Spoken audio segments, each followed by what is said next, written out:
Well, good morning to all. Welcome to our Utah State Board of Education board meeting. And also it's a board meeting for the deaf and the blind. So I appreciate your participation today and welcome all others that are joining us. We have a big day today, quite a full schedule, and I'm sure there's a lot of fun and exciting things will take place this day. I'm going to start off with a roll call. And then Vice Chair, if somebody come in, let's just make sure we recognize them. So this is also a test for your mic. Vice Chair Belknap. Present and good morning. Morning. Vice Chair Davis. Hello. Member Earl.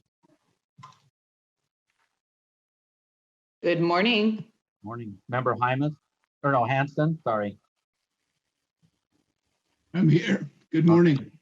And then Member Hymas. Yeah, I'm here. Thank you. Good morning. Member Straight. Here. Member Lear. I'm here. Member Cannon.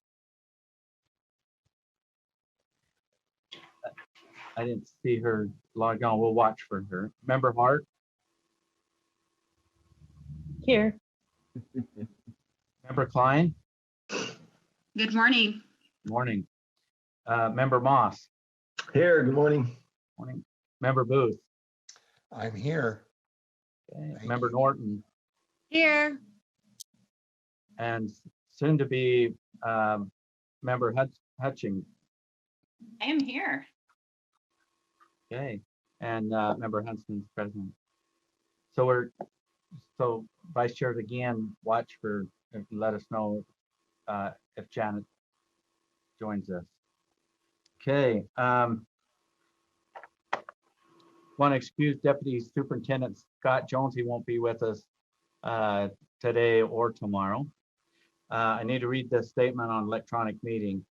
As authorized by Utah Code 52-4, this meeting is being held electronically without an anchor location to reduce the risk of health and safety from COVID-19 by limiting the frequency of in-person meetings.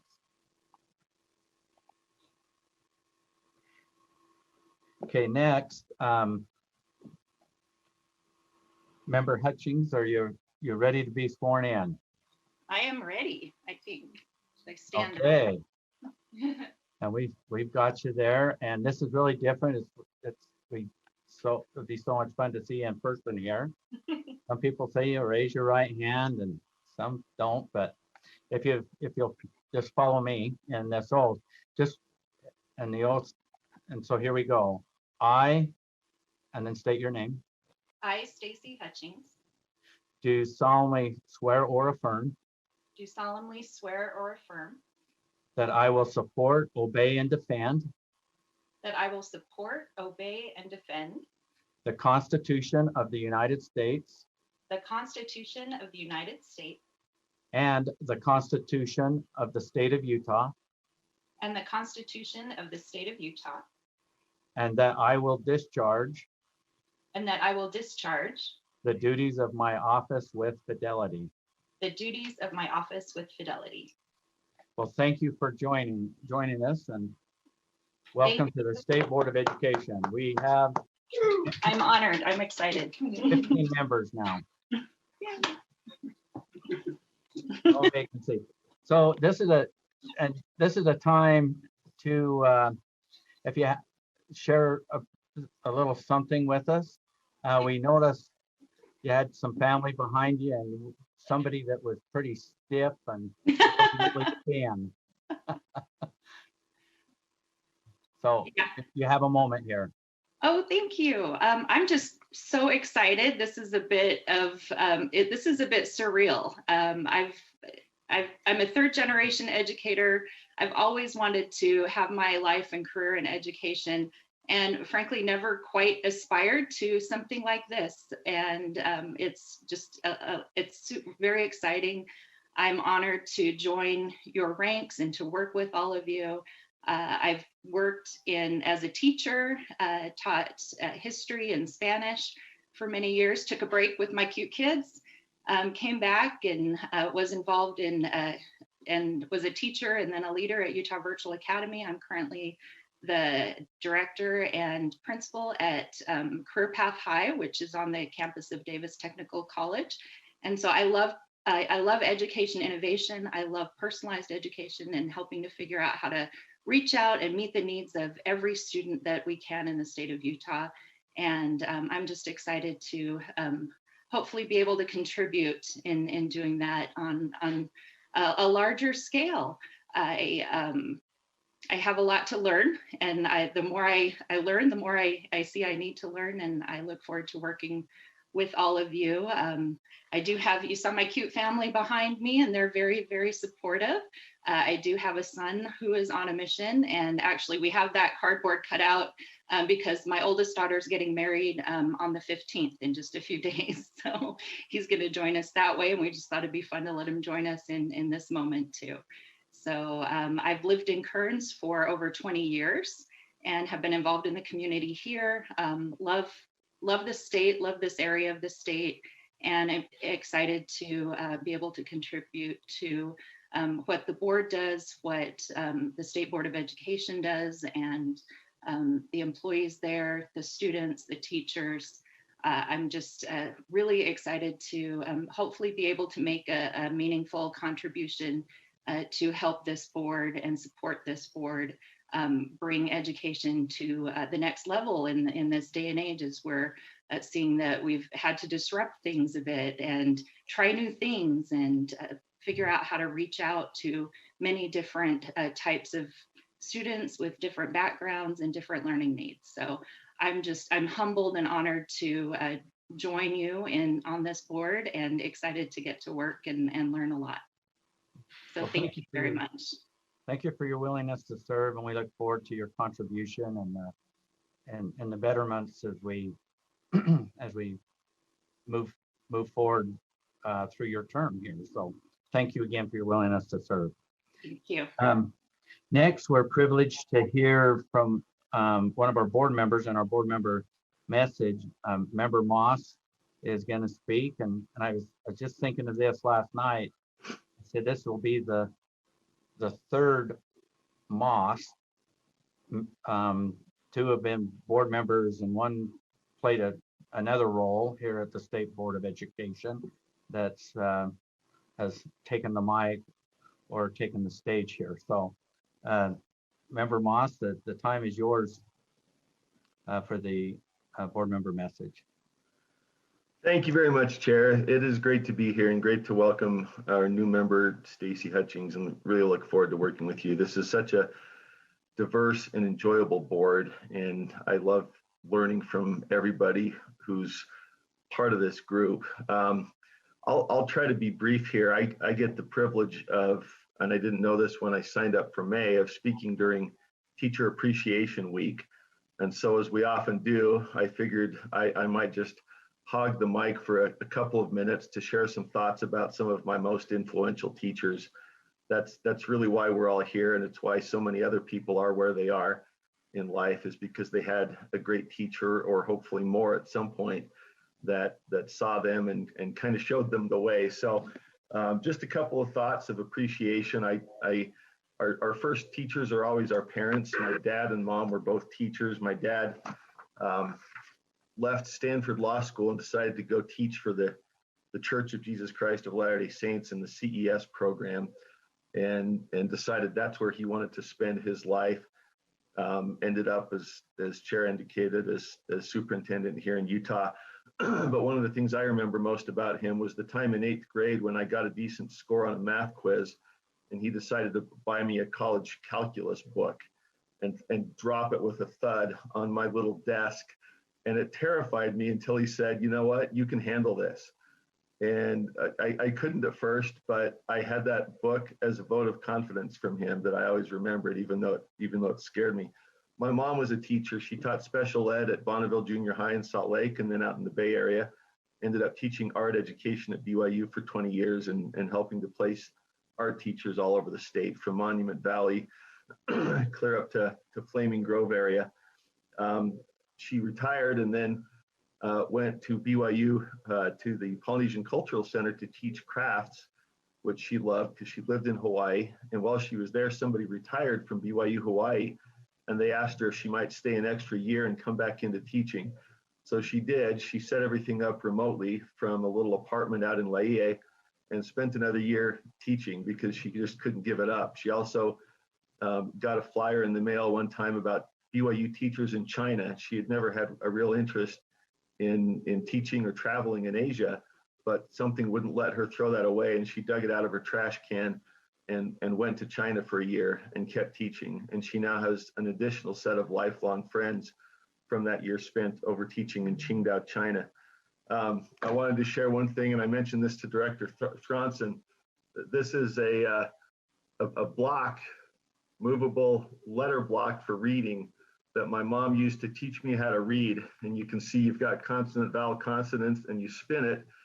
This was made in Malta somewhere in the 60s, and it's still kicking. I was able to use that to teach my own kids that in a very clumsy, lawyerly way, the basics of phonics. And it's one of my greatest keepsakes because that was my mom's first teaching device when I was a kid. So just a couple notes on other teachers. In math, in elementary school, I had Christy Denler at Northridge, who saw me as a shy kid who didn't like to speak in public, but couldn't stop yapping when I was next to somebody that I clicked with. And she kept moving me around and trying to help me engage. She picked my report on Ben Franklin to go share with the fourth graders, and that made me feel like $1 million until I got up there and was so nervous I about had an accident and had to run out into the hallway. But Mrs. Denler saw that I had potential, and after that fifth grade experience, she knew my mom, and she kept asking about me, and my mom would always pass it along. Mrs. Denler asked about you. She said you were one of her best students. And I imagine she said that to a ton of parents, but it actually meant a lot to me as a shy kid to have her say, how's Jim doing? In high school, I had Cheryl Lewis at Orem High. I was a pretty diligent student. I would kind of be good at regurgitating things. Mrs. Lewis is one of the first who said, okay, this is a pretty good paper, Jim, but what do you think? And interestingly, I was at a community council meeting a few years ago and ran into somebody I didn't know well in high school, but had been there at the same time. And he was sharing an experience. He said, I was a rebel kid in high school, but I had one teacher who pulled me aside and said, hey, Mark, what do you think? And it turned out to be the same teacher. I was kind of a nerd. He was kind of a rebel, but we shared this same experience with one teacher that took the time to say, hang on, slow down. What do you actually think about this? And she was very influential. At BYU, I had Chauncey Riddle. My dad passed away just after my mission. The last piece of advice he gave me was to take a class from Chauncey Riddle because he said he would stretch me. And Professor Riddle made us ask hard questions. Every day we had to go home and write up 5 hard questions and come up with answers. And his basic questions were the fundamental questions. How do we humans know? What are the nature and limits of science? What are the nature and limits of history? What is real? Metaphysics. What should each person do to be good and wise? Ethics. What is the basic framework of our thinking? What is our worldview?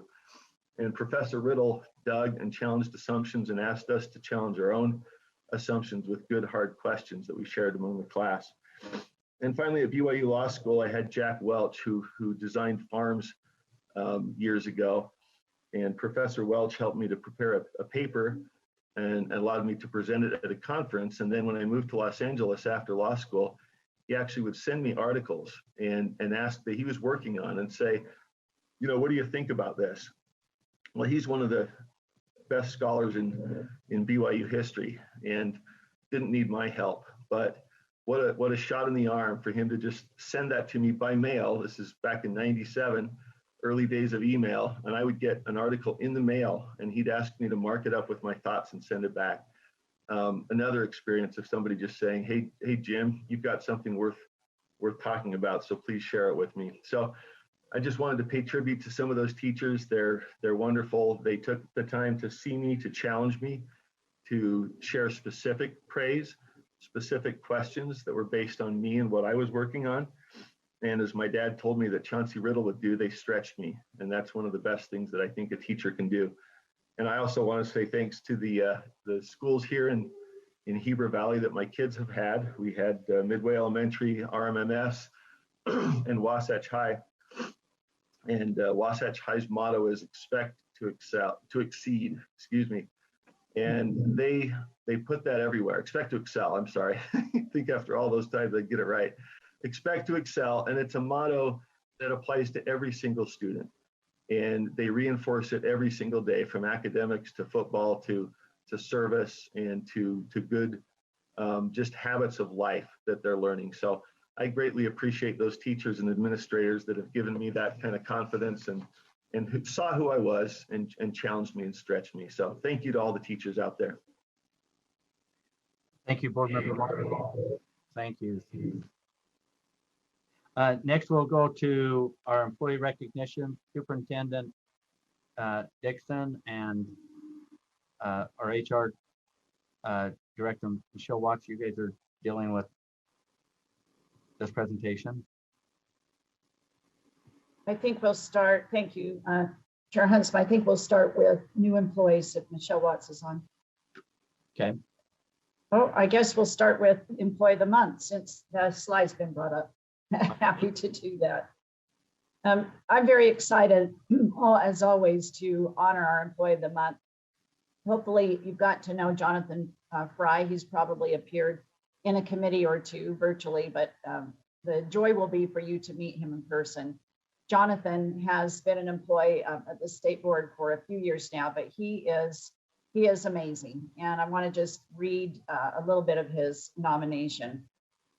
Jonathan is a solid leader in all aspects of his work. Not only is he dependable, effective, and innovative in his everyday work as a coordinator, he has voluntarily taken on additional assignments due to vacancies in our section so that he can understand exactly what other jobs entail and how the work is done. He then uses this knowledge to help create efficient work practices so that as new employees are hired and trained, he can act as a mentor to assist them in moving the work forward. In addition, Jonathan serves as a good sounding board for employees to bounce new ideas off them. He understands the big picture of CTE and schools in general and has brought new ideas to our work, such as a redesign of the CTE program quality review visits and CTE resource development. Jonathan strives to ensure that employees feel like they are heard and that their input matters as we develop new processes and programs. He also accomplishes the same level of communication with our stakeholders and external customers as he listens to feedback and solicits input to ensure that all voices are heard and uses that input to make our programs better. As we were all bragging a little bit on Jonathan when we had him online, I appreciated so much what Director Talia Longhurst said about him. She said he's even and calm, and that is something we highly value. So thank you, Jonathan, for your wisdom, your calm and even demeanor. We really appreciate you and are honored to recognize you. And he's probably online and can wave at you. Good job. Thank you. Congratulations. Thank you, Mr. Chair. Okay. Is Michelle Watts ready for the next? I am. Good morning. Good morning. So the USBE new hires for April of 2021. Greg Mateo. He's an office support specialist from Monroe, North Carolina, and was previously an information data entry specialist for Mecklenburg Board of Elections. Emily Horn is our new UPIP specialist from West Jordan, Utah, and previously worked at Murray School District, at-risk program specialist. Clint Hoke, fiscal monitor from Hickory, North Carolina, previously worked for Brook Valley Management as a senior manager. Jeff Conley is also a fiscal manager from Missoula, Montana, and previously worked at the University of Utah Clinical Trials as a budget analyst.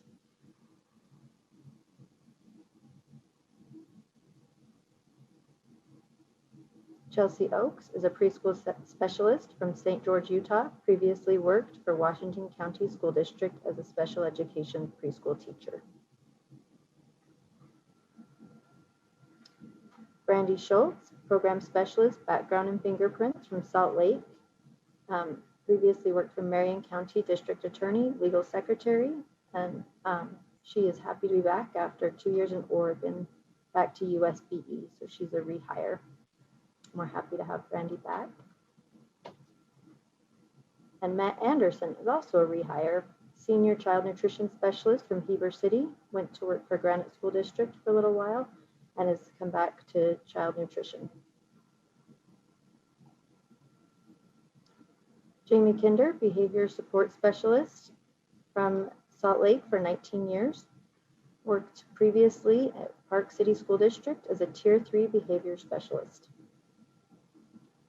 Welcome to our April 2021 new hires. Thank you. Okay, thank you, Director Watson. We certainly want to extend a warm welcome to our new USBE employees and thank you for joining our team. Usually we would clap in our meeting, but thank you. Next, we'll have our education highlight, which is Superintendent Dixon. You're covering that, and on these presentations, sometimes they go a little bit long, and our agenda is really tight today, so we'll probably not take too many comments or any comments from board members after the presentation. So we'll see how our time is. Superintendent.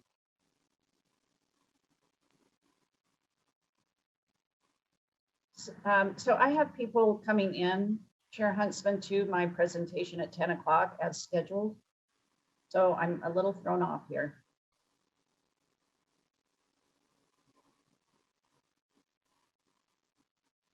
This is for the National Board Certified Teachers. Thank you. I heard superintendent's remarks and it threw me off. Okay, I see our teachers on. Thank you. You're introducing our highlight, correct? Yeah. Hang on just a second.